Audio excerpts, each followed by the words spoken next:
રાજ્યના જળાશયોમાં પાણીનો જથ્થો 47.19% છે। કુલ 207 જળાશયોમાં 47.19% જળસંગ્રહ બચ્યો છે।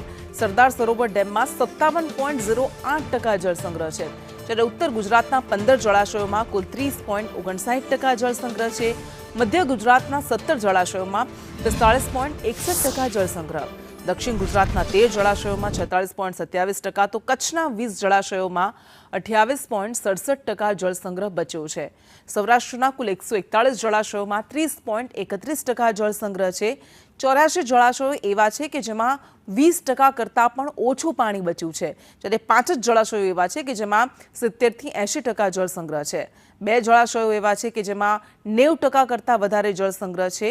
એટલે અત્યારે હવે ચોમાસાની શરૂઆત થશે, 15 દિવસ બાદ 15 થી 20 દિવસની અંદર ચોમાસું બેસશે, પરંતુ તે પહેલા ગુજરાતના જળાશયોમાં કેટલો જળસંગ્રહ બચ્યો છે, કેટલો જળનો જથ્થો છે, તેને લઈને વિગતો જાહેર કરાઈ છે।